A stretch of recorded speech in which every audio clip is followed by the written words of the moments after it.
Hello friends, welcome to TNPSC Stars channel. இந்த வீடியோல நம்ம ட்ரஸ்ட் மாடல் பேப்பர் தான் பார்க்க போறோம். ஓகேவா? ஸோ இதில் வந்துட்டு நம்ம உங்களுக்கு ட்ரஸ்ட்ல என்னென்ன கொஷின்ஸ்லாம் கேட்க வாய்ப்பு இருக்கு அப்படிங்கிற மாதிரி ஒரு 30 கொஷின்ஸ் இருக்கு இந்த பார்ட் 1ல. ஸோ இந்த மாதிரி உங்களுக்கு அடுத்தடுத்த வீடியோஸில் நிறைய பார்ட்ஸ் போட்டுட்டு வரும். அதாவது எப்படி அப்படின்னு பார்த்தீங்கன்னா ஒரு ஓவரால் கேதரிங்காக இந்த கொஷின்ஸ்லாம் எடுத்திருக்கோம். ஒரு 4 லெசனில் இருக்க இம்பார்ட்டன்ட் கொஷின்ஸ்லாம் மட்டும். ஓகேவா? ஸோ அந்த மாதிரி ஒவ்வொரு பார்ட்டாக நம்ம கிரியேட் பண்ணிட்டு வரோம். Okay, so choose the correct one அப்படின்னு சொல்லி கொடுத்துருக்காங்க. ஸோ இங்கே வந்துட்டு 4 ஆப்ஷன் இருக்குது. இதில் எது கரெக்ட் அப்படின்னு சூஸ் பண்ணணும். இப்போ பார்த்தீங்க அப்படின்னா இதில் ஆப்ஷன் ஏ கரெக்ட். ஏன் அப்படின்னா இங்கே வந்துட்டு நம்மளுக்கு கொடுத்துருக்கிறது லென்த் யூனிட்ஸ் கொடுத்துருக்காங்க. லென்த்தோட யூனிட்ஸ் அதை அரேஞ்ச் பண்ண சொல்லியிருக்காங்க. ஸோ இருக்கிறதுல கிலோமீட்டர் தான் ஹையஸ்ட், மீட்டர் அதுக்கு அடுத்த சென்டிமீட்டர் அதுக்கு அடுத்தது மில்லிமீட்டர் இருக்கிறதுலே சின்னது. ஓகேவா? ஓகே, அடுத்து செகண்ட் ஒன் பாருங்க. Determine the thickness of a single sheet of your science text book with the help of a screw gauge அப்படிங்கிறாங்க. ஸோ நீங்கள் அதுக்கு எப்படி சால்வ் பண்ணணும் அப்படின்னா பிட் ஸ்கேலை வச்சு ரீடிங் கண்டுபிடிக்கணும். அதுக்கப்புறம் லீஸ்ட் கவுண்ட் ரீடிங் கண்டுபிடிக்கணும். அதுக்கப்புறம் இது ரெண்டுத்துக்கும் இருக்க கோயின்சிடன்ஸ், ஹெட் ஸ்கேல் கோயின்சிடன்ஸ் கண்டுபிடிக்கணும். அதுக்கு அடுத்ததாக ஃபைனலாக நீங்கள் அந்த ஃபார்முலாவை அப்ளை பண்ணணும். பிஎஸ்ஆர் ப்ளஸ் ஹெச்எஸ்சி, அதாவது pitch scale reading plus head scale coincidence into least count plus ZE அப்படின்னு போட்டிங்கன்னா உங்களுக்கு கிடைச்சிரும். ஓகேவா? Find the thickness of a 5 rupee coin with the screw gauge if the pitch scale reading is 1 meter and its head scale coincidence is 68. ஓகேவா? So நம்மளுக்கு அதே formula வச்சு தான் யூஸ் பண்ணணும். ஓகேவா? ஸோ பிஎஸ்ஆர் கொடுத்துட்டாங்க, ஹெச்எஸ்சி இருக்கு. ஸோ இப்போ லீஸ்ட் கவுண்ட் வச்சு நம்ம கண்டுபிடிச்சிட வேண்டியது தான். ஓகேவா? அவ்வளோதான். அதுக்கு அடுத்தது the main scale reading while measuring the thickness of a rubber ball using vernier capillary is 7 cm. Vernier scale coincidence is 6. Find the radius of the ball அப்படிங்கிறாங்க. So radius of the ball எப்படி கண்டுபிடிக்கணும்னா main scale reading plus vernier scale into least count. இந்த formula apply பண்ணிங்கன்னா பாலோட ரேடியஸை கண்டுபிடிக்க முடியும். How is minimum reading measured in a capillary? அதாவது ஒரு கேபிலரியில் மினிமம் ரீடிங் அப்படின்னு ஒன்று இருக்கும் இல்லையா, அது எதில் என்ன யூனிட்ஸில் இது பண்ணுவாங்க, என்ன டேர்மை யூஸ் பண்ணுவாங்க அப்படின்னு கேட்குறாங்க. லீஸ்ட் கவுண்ட் அப்படிங்கிற term. Full form of SI is என்ன அப்படின்னு கேட்குறாங்க. ஸோ எஸ்ஐயோட ஃபுல் ஃபார்ம் என்ன அப்படின்னு பார்த்தீங்கன்னா சிஸ்டமே இன்டர்நேஷ்னல் அப்படிங்கிறது ஃப்ரெஞ்ச் வேர்டு இது ஆக்சுவலி. பட் நம்ம இங்கிலீஷில் இது எப்படிப்பட்ட இதில் சொல்லுவோம் அப்படின்னா இன்டர்நேஷ்னல் சிஸ்டம் ஆஃப் யூனிட்ஸ் அப்படின்னு சொல்லுவோம். ஸோ நான் இதை எதுக்காக இப்போ உங்களுக்கு சொல்கிறேன் அப்படின்னா உங்களுக்கு வந்துட்டு தெரியணும், எக்ஸாமில் போயிட்டு இந்த மாதிரி கொடுத்தாலும் ஃப்ரெஞ்சில் கொடுத்தாலும் உங்களுக்கு ஆன்சர் பண்ண தெரியணும் அப்படிங்கிறதுக்காக. ஓகேவா? நெக்ஸ்ட் 7th ஒன் பாருங்க. Assertion and reasoning. The distance between 2 celestial bodies is measured in terms of light year. Reason: distance traveled by the light in 1 year is 1 light year. Answer பார்த்தீங்கன்னா both A and B are ரெண்டுமே correct. அசர்ஷனும் reason ரெண்டுமே correct தான். Next 8th one பாருங்க. 0 degree Celsius அப்படிங்கிறது 273.16 Kelvin அப்படிங்கிறாங்க. For our convenience we take it as 273 Kelvin after rounding of the decimal. Okay, correct. அடுத்தது to convert a temperature on Celsius scale we have to add 273 to the given temperature. So yes, correct தான். So both A and R are true.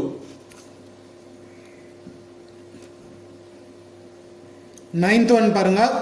The scientifically correct expression is the mass of a bag is 10 kg. Next, in everyday life we use the term weight instead of mass. So இங்கேயும் ரெண்டும் assertion reasoning ரெண்டுமே correct தான். அடுத்தது match the following பாருங்க. Length. Length அப்படிங்கிறது நம்ம metre use பண்ணுவோம் length அப்படிங்கிறத ரெப்ரசென்ட் பண்ண. மாஸ் அப்படிங்கிறத ரெப்ரசென்ட் பண்ண கிலோகிராம். டைமை ரெப்ரசென்ட் பண்ண செகண்ட்ஸ். டெம்பரேச்சரை ரெப்ரசென்ட் பண்ண kelvin. In negative acceleration. So in negative ஆக்சிலரேஷனில் எது வந்துட்டு கரெக்டாக இருக்கும் அப்படின்னு கேட்குறாங்க. நெகட்டிவ் ஆக்சிலரேஷனில் v வந்துட்டு initial velocity is always greater than final velocity. ஓகேவா? ஓகே. So 12th one பாருங்க, a boy moves along the path A B C D, what is the total distance covered by the boy அப்படின்னு சொல்லி கேட்குறாங்க. So இப்போ வந்துட்டு ஒரு பையன் ABCD அப்படிங்கிற பாத்தில் நடந்து போயிட்டுருக்கான். ஸோ அந்த பாத் எப்படி இருக்குது அப்படின்னு பார்த்தீங்கன்னா இந்த மாதிரி இருக்குது, ABCD அப்படிங்கிற மாதிரி. ஓகேவா? ஸோ இதில் அவன் டோட்டலாக கவர் பண்ண டிஸ்டன்ஸ் எவ்வளோ அப்படின்னு சொல்லி கேட்குறாங்க. ஸோ இதில் அவன் டோட்டலாக கவர் பண்ண டிஸ்டன்ஸ் அப்படிங்கிறது நம்ம எப்படி கண்டுபிடிப்போம்? So first A to B வந்துட்டு 50 கிலோமீட்டர் நடந்திருக்கான், 50 மீட்டர் நடந்திருக்கான். இங்கே வந்துட்டு 40 + 20, 50 + 40 + 20 அப்படின்னு போட்டோம்னா நம்மளுக்கு 110 அப்படின்னு வரும். நெட் டிஸ்பிளேஸ்மெண்ட் அப்படிங்கிறது இந்த இடத்துலேருந்து இந்த இடத்துக்கு இருக்க தூரம். ஓகேவா? ஸோ இப்போ வந்துட்டு நெட் டிஸ்பிளேஸ்மெண்ட் நான் எப்படி கண்டுபிடிக்கணும் அப்படின்னு பார்த்தீங்கன்னா, இங்கே 20 மீட்டர்ஸ் இருக்குது அப்படின்னா நம்மளுக்கு இங்கே 30 மீட்டர் இருக்கும். ஓகேவா? ஸோ நம்ம நெட் டிஸ்பிளேஸ்மெண்ட்டை √30² + 40² அப்படின்னு போடலாம். ஏன்னா இது வந்துட்டு ஒரு பைத்தாகரஸ் தியரமாக எடுத்துக்கலாம். ரைட் ஆங்கிள் ட்ரையாங்கிள், கீழே பேஸ் வந்துட்டு 40 மீட்டர்ஸ், இங்கே 30 மீட்டர்ஸ். ஸோ ஹைப்போடென்யூஸை நான் கண்டுபிடிக்கிறேன். இப்படி போட்டோம்னா எனக்கு 900 + 1600 அப்படின்னு வருது. ஸோ ஹோலாக எனக்கு 2500 அப்படிங்கிறது வருது. ஓகேவா? ஸோ இதுலேருந்து எனக்கு 50 அப்படிங்கிறது கிடைக்குது. ஓகே, ஸோ 50 மீட்டர்ஸ் அப்படிங்கிறது எனக்கு கிடைக்கிற ஆன்சர். ஓகேவா? So 50 metre. The acceleration of a body that moves with a uniform velocity will be dash constant. ஓகேவா?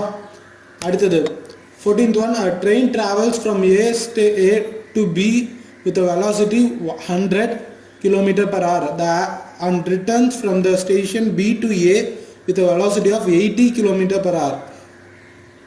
The average velocity during the whole journey is dash and its average speed is dash அப்படிங்கிறாங்க. Average velocity அப்படிங்கிறது இங்கே 0 ஆயிரும். Because velocity வந்துட்டு displacement by time.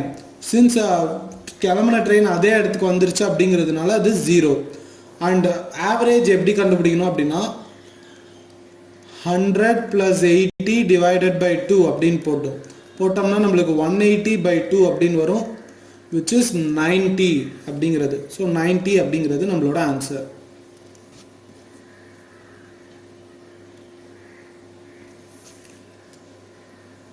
Fifteenth one பாருங்க, action and reaction forces act on the same object. Action reaction force ரெண்டுமே same ஆப்ஜெக்டில் தான் act பண்ணும். ஓகேவா? ஸோ இது வந்துட்டு நம்மளுக்கு ராங். பி வந்துட்டு பாருங்க, action and reaction force acts on different objects அப்படின்னு சொல்லியிருக்காங்க. ஸோ ரெண்டுமே டிஃப்ரெண்ட் ஆப்ஜெக்டில் ஆக்ட் ஆகும் அப்படிங்கிறாங்க. ஸோ இது வந்துட்டு நம்மளுக்கு கரெக்ட். ஓகேவா? 16th one பாருங்க, in a 100-meter race the winner takes 10 seconds to reach the finishing point. The average speed of the winner is என்னன்னு கேட்குறாங்க. ஸோ ஸ்பீட் எப்படி கண்டுபிடிக்கிறது? Distance by time. Distance 100, time வந்துட்டு 10. So 0 0 cancel. ஸோ ஸ்பீடு வந்துட்டு எனக்கு 10 அப்படின்னு கிடைக்குது, 10 m/s. ஓகேவா? ஓகே. 17th one பாருங்க, area covert under the velocity time graph gives us displacement. Slope of velocity time graph gives us acceleration. Assertion reasoning பாருங்க, displacement of a body may be 0 when the distance traveled by it is non-zero. இது வந்துட்டு correct. The displacement is the shortest distance between the initial and final position. So இது வந்துட்டு correct தான். So இப்போ வந்துட்டு both A and B are right. But அசர்ஷனும் ரீசனும் correct தான். பட் அசர்ஷனுக்கான எக்ஸாக்ட் ரீசன் இது கிடையாது. ஓகேவா? ஓகே. நெக்ஸ்ட் 20th one பாருங்க, assertion. The speedometer of a car or a motorcycle measures its average speed. ஓகேவா? ஸோ இது வந்துட்டு தப்பு. ஸ்பீடோமீட்டர் வந்துட்டு அப்போ இருக்கிற ஸ்பீடை தான் காமிக்கும். Average velocity is equal to the total displacement divided by the total time taken. இது வந்துட்டு true. Petroleum based products float on water because specific gravity is low. Force acting on a body perpendicular to the surface is thrust. Force per unit area acting on an object concerned is pressure. In petrol bunks, in what units is tire pressure measured? PSI னு சொல்லுவாங்க, இல்லைனா pascal per inch அப்படின்னு சொல்லுவாங்க. ஓகேவா? 25 பாருங்க. Density of mercury is 13,600 kg per meter cube. Calculate the relative density அப்படிங்கிறாங்க. Relative density அப்படிங்கிறது density of mercury divided by density of water அப்படிங்கிறது தான். ஸோ density of mercury அப்படிங்கிறது நம்மளுக்கு கொடுத்துட்டாங்க 13,600 அப்படின்ட்டு. density of water அப்படிங்கிறது 1000. ஸோ இதை டிவைட் பண்ணோம்னா நம்மளுக்கு 13.6 அப்படிங்கிறது வரும் ரிலேட்டிவ் டென்சிட்டி. 26 பாருங்க. Assertion Pascal's law is the working principle of hydraulic lift. So இது வந்துட்டு கரெக்டு தான். அதுக்கு அடுத்தது ரீசன் பாருங்க. Pressure is thrust per unit area. So இதுவும் கரெக்டு தான். ஸோ போத் இது ரெண்டுமே கரெக்ட். பட் ரீசன் வந்துட்டு எக்ஸாக்டாக அசர்ஷனுக்கு மேட்ச் ஆகலை. ஓகேவா?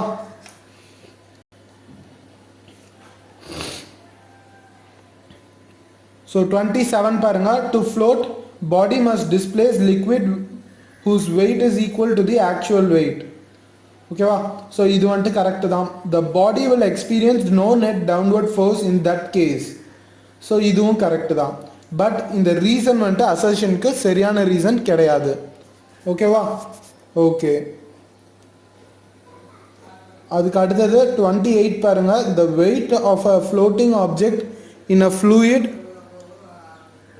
is equal to the weight of the fluid displaced by the body. இது என்ன law அப்படின்னு கேட்குறாங்க. is law of flotation. An increase in pressure at any point inside a liquid at rest is transmitted equally and without any change in all direction to every other point in liquid is Pascal's law. The pressure exerted by the weight of the atmosphere is atmospheric pressure. What is an electrochemical device which does not allow current beyond a particular value by automatically switching off the connection? Trip switch. 32 பாருங்க. The measure of opposition offered by the component to flow of electric current through it is called resistance. Measure of work done on the unit positive charge to bring it to that point against all electric forces is electric potential.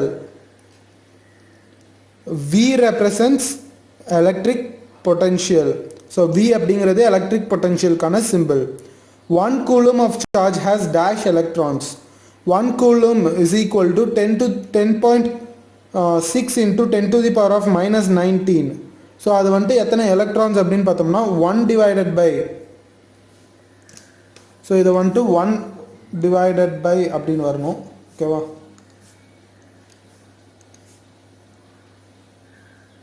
So இது வந்துட்டு 1 divided by 11.6 into 10 to the power of minus 19 electrons. So அதை வந்துட்டு calculate பண்ணோம்னா நம்மளுக்கு 6.25 into 10 to the power of 18 electrons அப்படின்னு கிடைக்கும். ஓகேவா? So ஏ அப்படிங்கிறத எதை ரெப்ரசன்ட் பண்ணுது, எதோட unit? So A represents ampere. Rate at which charge flows pass through a point on a circuit is electric current. Electric current is represented by I. ஓகேவா? ஐயில் தான் electric கரண்ட்டை ரெப்ரசன்ட் பண்ணுவோம். Electric field lines dash from positive charge and dash in negative charge. Electric field lines start from start from positive charge and ends in negative charge. Okay va? So field lines start from positive charge and ends at negative charge. 40 பாருங்க, potential near a charge is the measure of its dash to bring a positive charge at that point. Work. Potential near a charge is measure of its work to bring a positive charge at that point.